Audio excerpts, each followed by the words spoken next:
The reason we're told that the US and Israel are bombing Iran is to stop it getting a nuclear weapon.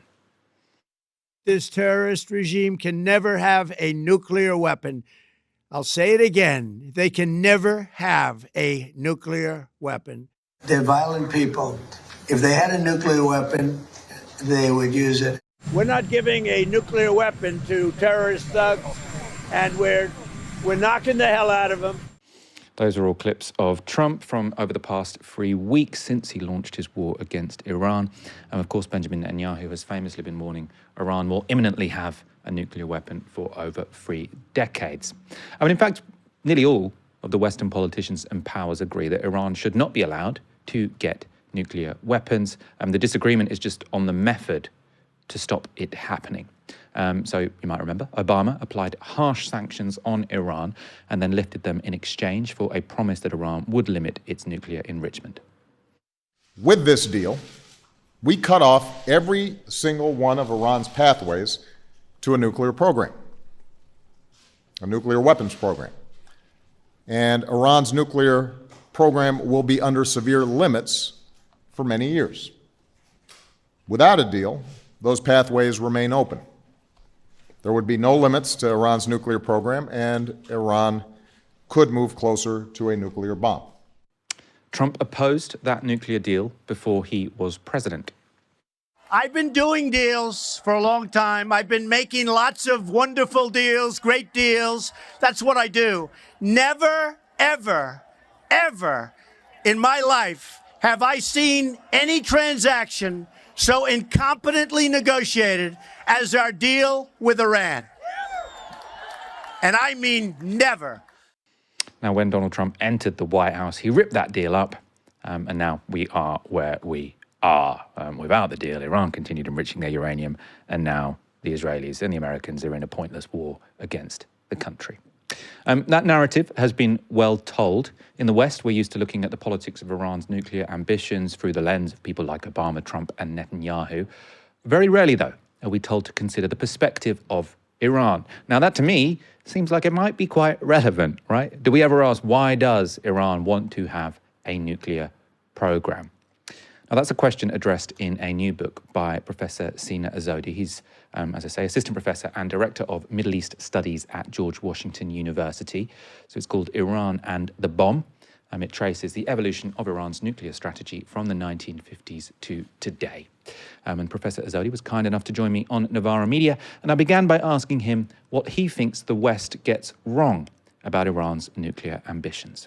A lot of things. First of all, I think in terms of the objectives or the drivers of the program, the first thing is that Iranians want to have the option of producing nuclear weapons, not necessarily the actual arsenal. So that's the first thing that they get wrong. Second, it's the rather Orientalist arguments that if Iranians get the bomb because they're old, clergy men from the Middle East, they're crazy, deterrence doesn't apply to them, and somehow they want to bring the end of the world, so they're going to launch on other countries that have nuclear weapons. That assumption is incorrect. I've been working on this topic for a very long time, and that is not the case. They're very much, their understanding of international politics might be different from us, but they're not crazy and they're not suicidal. That's another one. And thirdly, I think something that I've noticed is this, again, it's kind of an imperialistic approach that some people in the West would tell Iranians that you don't need, and the word need is the emphasis here, that you don't need nuclear energy because you have oil and gas. But this is not how Iranians think. I think for a country that has, 5,000 years of civilization, they are in a better position to determine what they need with their nuclear program. Let's take those 3 points in turn then. So I suppose the first one can be called the threshold strategy, right? So Iran has wanted to be at the threshold of creating a nuclear weapon, so have the capacity to enrich uranium, but not go as far as converting it into a bomb. Now, for many people, that's kind of confusing because it looks like you're attracting all the problems of nuclear weapons, international isolation, and obviously that's the the excuse that the Americans and the Israelis have put forward for this war, yet you don't yet have the deterrence. So you can't deter invasion while you also motivate invasion. So is it as bizarre a strategy as it sounds, or how can you make that make sense to me and our audience here? Yeah, I think it's an excellent question, and this is it was a suboptimal decision making by Iranians, meaning that, and I want to go back a little bit. When I say a little bit, 50 years ago, when the Shah of Iran also pursued the same strategy of hedging. Back then, they call it a surge capacity, in the words of the Shah's foreign minister and son-in-law, the late Ardashir Zahedi. He also argued, and I've seen documents, that the Shah and his military were working on nuclear weapons. I've seen those documents. And the Islamic Republic pursued identical policies. The problem, though, is that they overplayed the card of enrichment. They overplayed the enrichment capacity way too much, meaning that they thought that they could get concessions from the West by expanding the nuclear program without actually getting the bomb. But that backfired. And we saw this in 2021 when they thought that a rapid expansion of the program, enriching to 60%, something they called poking the US in the eye, would bring them benefits. But as you pointed out, it actually brought or invited a military intervention without Iranians being able to use the benefits of a nuclear arsenal. On that second point, you say, and I completely agree with you, that the West is always saying, oh, if Iran has nuclear weapons, these are mad mullahs, this is a sort of genocide or irrational regime, so mutually assured destruction won't work for them because they don't care if their own country gets blown up. I mean, it doesn't make any sense to me. It seems racist to me, frankly. At the same time, I suppose it's a bit of a gift to the Israelis and the Americans that the Iranian leadership has, chanted death to America, death to Israel. It's quite easy to make an Israeli or American population fearful of the idea of Iranians having nuclear weapons. I mean, look, Iranians can chant, I condemn it, they shouldn't. Israel is a member of the UN, so is the US or Iran. But they can chant death to this or death to that until their faces turn blue. But does Iran have the capacity to do so? And the answer is no. And even with nuclear weapons, and again, I've looked at so many documents of the internal debates in Iran, starting from the Shah's time, that the reason that the Shah didn't actually weaponize was that he thought that nuclear weapons would not deter the Soviets. And his words were, even if we get 50 nuclear warheads, what are we going to do with 5,000 nuclear warheads? That was his thinking. And the Islamic Republic, exactly, the leadership of the Islamic Republic had come to the same conclusions, that they cannot deter the United States.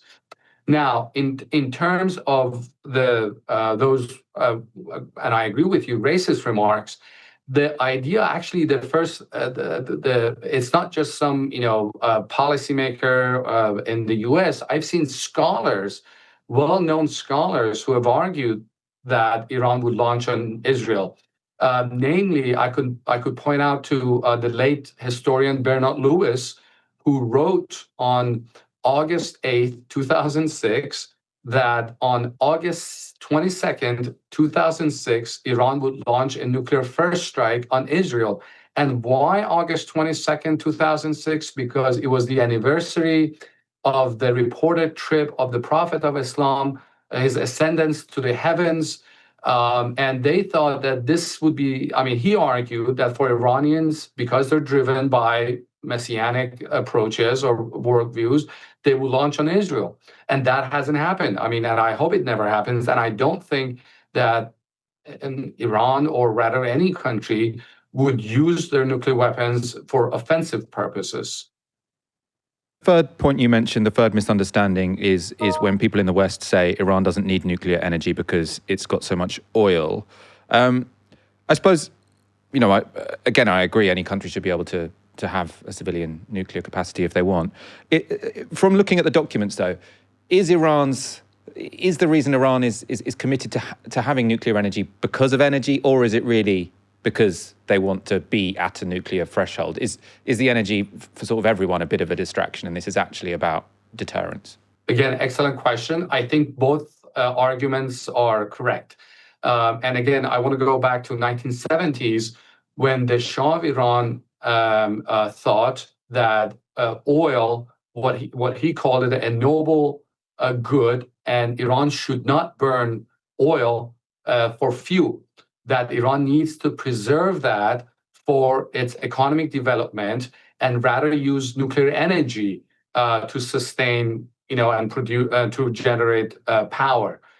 Now, back then, the U.S., West Germany, and all these Western nations that had nuclear technology hailed the Shah's intentions. And there's a famous Stanford report that said that this is how much energy Iran needs by 1990s, and nuclear energy is the best approach to it. And everybody would line up to sell Iran very expensive nuclear reactors. It is after the revolution that the attitude changed, and you have the very same people who said that or hailed the Shah's nuclear energy program, that they said, oh, Iran has oil and gas.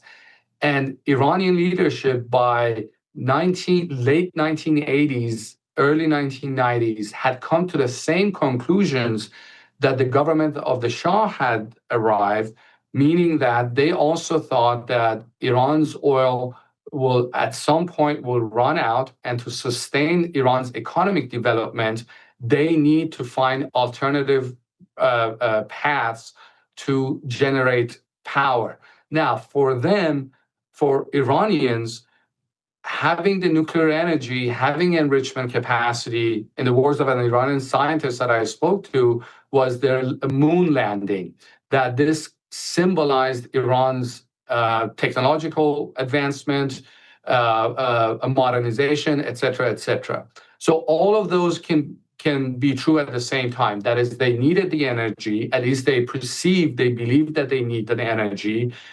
It was also their modernization, their moon landing, if you will, plus the benefits of, again, at least supposedly, the benefits of being at the threshold status. I want to fast forward us up right to today, actually the last 24 hours. So Donald Trump put forward this 15-point plan, which included that there would be no enrichment of uranium inside Iran. And from my understanding, that was sort of a red line. Iran sees it as its sovereign right to enrich uranium within the country, even if not to create a nuclear weapon. Iran, in the past couple of hours, has rejected that plan. But according to Press TV, their sort of 5 red lines didn't even mention the nuclear issue, which I was quite surprised about. Iran demands end to aggression by the enemy. Iran demands establishment of concrete guarantees preventing the recurrence of war. Iran demands clear determination, guaranteed payment of war damages, compensation. Iran demands comprehensive end to the war across all fronts, including against all resistance groups. And Iran demands recognition of Tehran's sovereignty over the Strait of Hormuz. This was put out by Press TV, sort of, they said via an official. Everyone is sort of talking about this now as Iran's 5 conditions for ending the war. Should we read too much into the fact that hasn't sort of explicitly said that the ability and right to enrich uranium within Iran is a red line? It is. I believe it is the brightest red line. And again, I want to go back to history because I think history is always instructive. Even under the Shah, they had plans to enrich uranium, but Iran's capacity back then was not advanced enough, so they couldn't. But they had plans to import enrichment by 1980s, and I think that Iranians would agree to any limitations on enrichment, but they're not going to give up the principle of enrichment on Iranian soil. This is what they believe they achieved by their own scientific advancement. They think it's a sovereign right. They believe their legal interpretation of the NPT is that it is enshrined. Well, now, I mean, it's subject to legal debate whether it is or it is not, but from their interpretation of Article 4 of the NPT is that they have the right to enrich. So this is why they won't negotiate, especially at the time where they've endured 2 decades of sanctions. They've fought 2 wars over enrichment. So it would be extremely difficult to any Iranian policymaker to sell that domestically and say, okay, fine, now that we've been hit and we've been bruised by the Americans and the Israelis, all right, fine, we'll give up. I don't think it will happen. Yeah. So these 5 points that have been put out, do you think that's maybe misleading? Maybe, we're supposed to read in between the lines. I was just very surprised not to see it as one of the 5. I think my sense is that they're just saying that we're not going to even negotiate over the enrichment capacity, and our red lines are that we're not going to.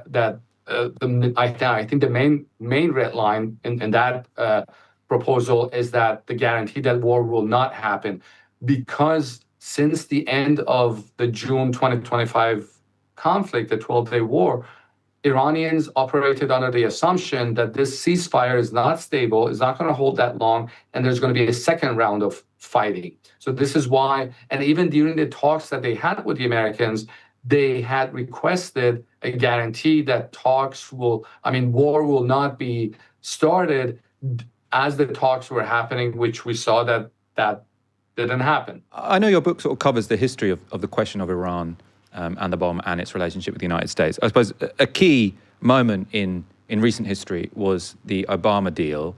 I think most people agree one of the big reasons this war is happening now is because Donald Trump ripped up that deal. So I wonder if you could just sort of briefly explain what the Obama deal was and why, from the Iranian perspective, it was worth signing. Well, the Joint Comprehensive Plan of Action, or the Iran deal, in very simple terms, was a transaction that, in return for nuclear restraint and intrusive inspections, and in the words of the former director of IAEA, International Atomic Energy Agency, Yukio Amano, JCPOA had the most intrusive inspection mechanism in the world. So there was no way for Iran to be able to sneak out or develop materials needed for nuclear weapons. And in return, what Iran wanted was trade, commerce, and investments, and desecuritization of Iranian nuclear program at the Security Council. And they achieved it. And Iran was implementing it. I think I counted 11 consecutive reports that the Iranians were implementing the deal. And I think, to President Obama's credit, he understood, and Europeans before him had understood, including the Brits and the French, that without some enrichment capacity in Iran, Iranians are not going to agree to any deal. And Obama realized this, and he played that enrichment card. He said, fine, we determine how much enrichment capacity you need inside the country, and then we can negotiate the scale of it, how many centrifuges you can operate, and in return for sanctions relief and investment. This is why it worked well. Why? Because, and I've looked at the memoirs of Iranian negotiators, for them it was really the recognition that by the United States and the West, the very same countries that refused to transfer nuclear technology to Iran, that the country can enrich uranium on its soil. For them, it was a matter of status, that they are being treated as an equal partner and not with a condescending attitude that Donald Trump administration has had. Uranium could be enriched up to a purity of 3.67%. The level needed for a weapon is around 90%. I think Iran is currently at 60%, right? So after Trump ripped up the deal, they did start enriching to get closer to a weapon. And that's correct. So in 2018, when Donald Trump violated the agreement, and ironically, everybody in the U.S., and I looked at all the discussions in D.C., that everybody said it will be Iranians who will cheat. Iranians are not trustworthy. You cannot negotiate with them because they're going to cheat on the agreement. They implemented it. Donald Trump violated that agreement.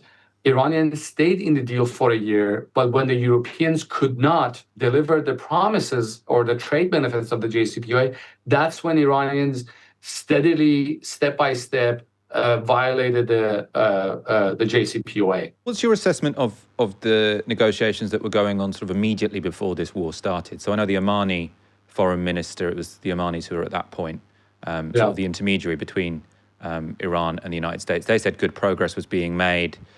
Witkoff and Kushner said, oh, actually, it was all a sham. what's your interpretation of what was happening before Trump decided to kill the Supreme Leader Khamenei? I don't know about the exact details of it. I know some of the information that has been leaked to the public.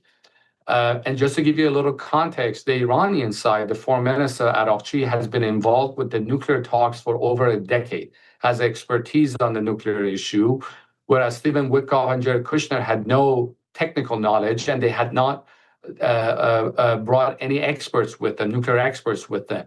So we now know that Araghchi, the Iranian foreign minister, had to explain how nuclear fuel cycle works and how the Iranian proposal was quite generous. And I've heard this from several reports that Iranians had even offered that Iran would not stockpile any fissile material on Iranian soil, which would have eliminated the possibility in any way of developing nuclear weapons.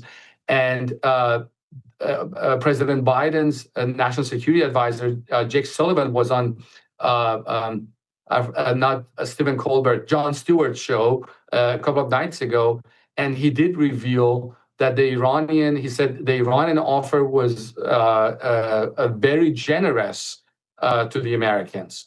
We don't know the exact details of it, but from what we know, that Iranians had gone far more than the JCPOA to offer a deal to Donald Trump that they will never pursue nuclear weapons. But again, he decided that he wants to attack. Do you have a sense of what's going to happen next? I always say this, it's unfair to ask my guests what they're going to predict is about to happen. But obviously, Iran's nuclear status is going to be a big issue if there are any negotiations, or if there aren't any negotiations and the Americans and the Israelis withdraw.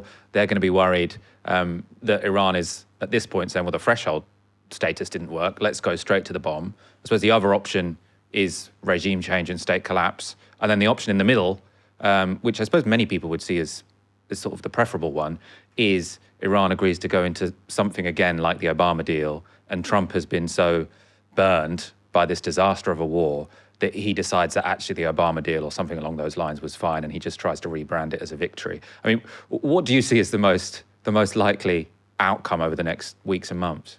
I think all of the options are quite bad for everybody. I mean, let's start with the third option, and that is to, again, negotiating with the Americans. I mean, Iranians have been burned twice. They were twice negotiating with the Americans, and in the middle of the talks, they were attacked. And I think Omanis have lost any credibility with Iranians, because they were the ones who told the Iranians that, oh, the Americans are sincere, let's negotiate. They were mediating between Iranians and Americans. So they've been birthed, and I don't think Iranians would agree to more talks, at least for now, at least under this administration. I hope that I'm wrong, but I don't think so. On the regime collapse, Donald Trump has already claimed that there's a regime change in Iran because there's new leadership in the country. But Islamic Republic has proven to be far more resilient in its capacity to absorb punishment from the air. And it all goes back to the June 2025 war, when the Iranians learned the perils of decapitation strikes. So they delegated the authority.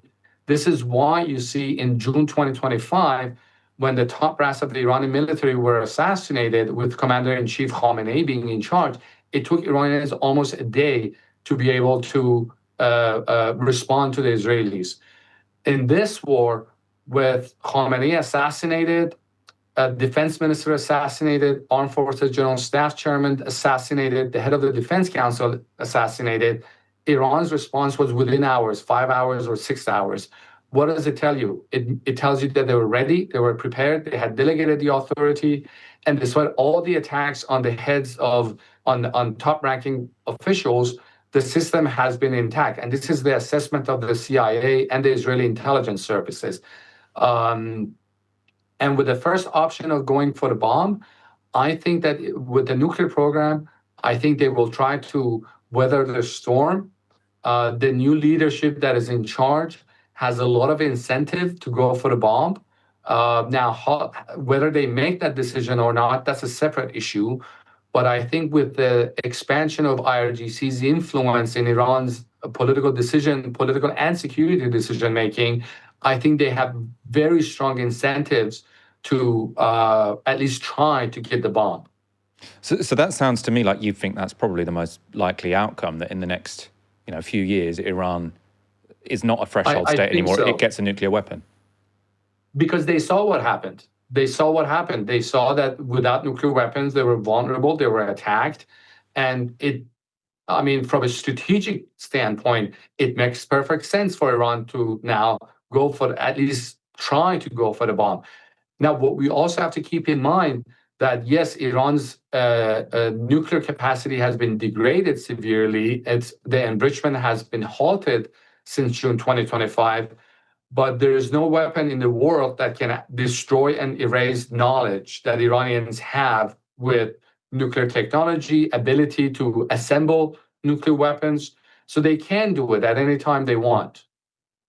Different would the world be if Iran has nuclear weapons? And obviously, there's lots of people who feel like that's a very worrying prospect. But would everything just essentially be the same? That Iran would have a stronger deterrent? I mean, there was lots of panicking about North Korea getting a nuclear weapon. It seems like they got one now, and no one seems to notice the difference. I mean, what would change if Iran did cross that threshold? Well, it was also a lot of panicking if China got nuclear weapons. When China tested the nuclear weapon, I think it was in 1964. China was the so-called rogue state. It had fought the United States in Korea. It was communist, et cetera, et cetera. But once they got the bomb, they actually started acting with more caution because they feared the repercussions of a nuclear exchange. Now, I'm going to put on my academic hat for a second and argue that, yes, it has regional implications in the Middle East, but international, I don't think so. Why? From a regional standpoint, if Iran gets the bomb, it will be able to act with more confidence in the region, in the Persian Gulf region. It will also mean that Saudis will be very strongly motivated to go for the bomb and to be able to deter Iranians. It would also mean that Israel, that has had this nuclear opacity approach, meaning that they don't declare their nuclear weapons, would have to come out and say that we do have nuclear weapons. It could intensify Iran's rivalry with Saudi Arabia and Israel on a non-strategic level, meaning that it could destabilize the region on a non-strategic level. But I think that it would stabilize the region in terms of large-scale conflicts because everybody has nuclear weapons now. In terms of concerns about Iran getting a nuclear weapon, there's the perspective, which I've already described as what I think is quite racist, which is that Iran is not like the other rational states. They're mad Islamists who don't really care about life or death. They'll just shoot it. That's the kind of people they are. Like, I think that's the wrong reason to be worried about Iran getting nuclear weapons. I suppose the more reasonable reason might be to say the problem isn't necessarily Iran per se getting nuclear weapons. It's just that every country that gets more nuclear weapons, the chance of a nuclear accident or a nuclear war breaking out becomes more likely. If Iran gets it, Saudi Arabia will want one. If Saudi Arabia gets one, maybe someone else will want one. Are we at risk of a global moment of real nuclear proliferation at this point, something which we have managed to hold back to some degree over the past 50 years? Well, I think that's an excellent question again. I think that a lot of countries have the incentive to go for the bomb. I'm sure Egyptians would like to have the bomb. I'm sure the Turks would like to have the bomb. Emiratis would like to have the bomb. And this is something that a lot of people in Washington would make that argument that if Iran gets the bomb, all these countries would go nuclear. Some of them have the incentive, but the question is the question of the issue of capacity to go for the bomb. Egypt, for example, is dependent on U.S. Financial aid and military aid. It cannot do anything that angers the United States or antagonizes the United States. It also doesn't have the capacity, enrichment capacity, or plutonium reprocessing capacity to go for the bomb. Now, I think the strongest candidate here is, as I said, is Saudi Arabia, but that itself will be it will have ripple effects in the region by creating three poles, nuclear poles, in a rather small region. Just to give you a context, the flight time of a missile from Washington to Moscow during the Cold War was 26 minutes, 27 minutes. But what is the flight time of an Iranian of a missile from Iran to Riyadh or Iran to Tel Aviv? I shudder to imagine. I don't want to imagine it. And we also have to keep in mind that if Iran or Saudi Arabia get nuclear weapons, their arsenal would be small, meaning that they will be facing the predicament of use it or lose it. And now with this normalization of decapitation strikes, Iranians might be incentivized to delegate fire authority to more lower ranking commanders. That could jeopardize the safety of nuclear weapons and safe launch, safe authorization.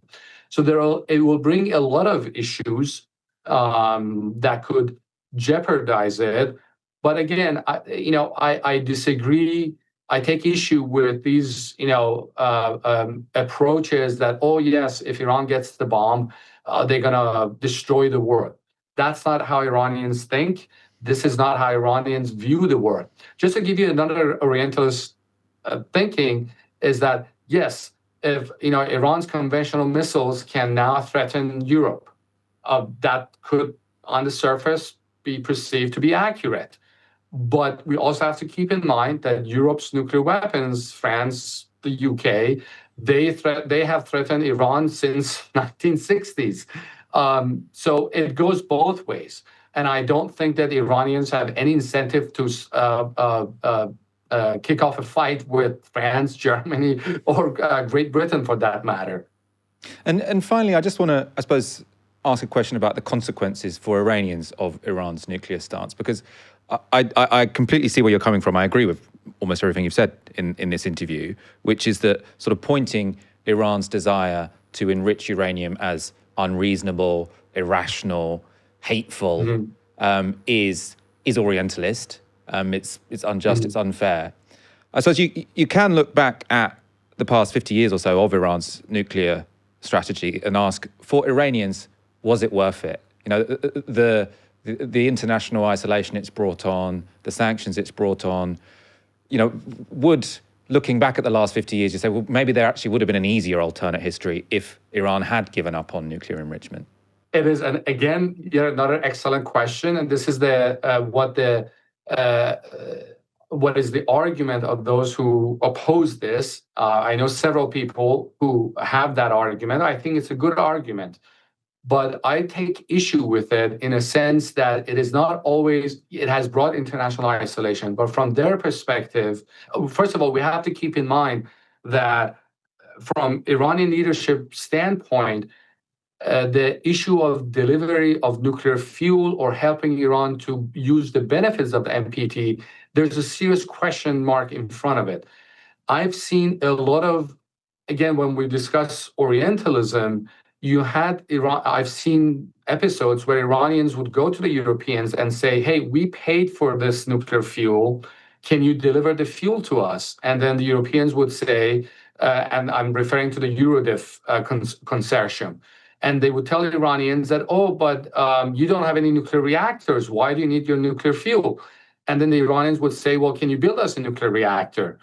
And then the European side would say, but you have oil and gas. Why do you need nuclear energy? And then the Iranian would say again, can you at least refund us our money? And then the European side would say, oh, I'm sorry, but there is a court order and we cannot refund the money. So Iranians were stuck in this chicken and egg story that they could not move forward. They were facing the predicament of losing billions of dollars that they had already spent, right? Now, this is why they started the enrichment project, that they thought that they have to do it on their own. Now, if there was a point that there was a guarantee of the transfer of fuel, providing fuel to the Iranians, yes, I would absolutely support it. But there is no guarantee. And from Iranian perspective, the Europeans and the West will do anything to undermine their, what they call it, modernization plans, because they want to keep Iran backward and weak. And they've said it publicly. Now, so that's one issue. Second is nuclear programs are very expensive projects. It's not that you spend billions of dollars into it now and you get the results like very quickly, like solar or wind power. It takes generations to come.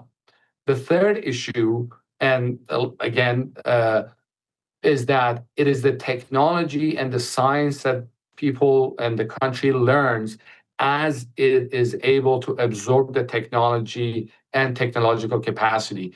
Meaning that if you can enrich uranium, there are so many other industries and technologies that you have to master on the sidelines of this enrichment project.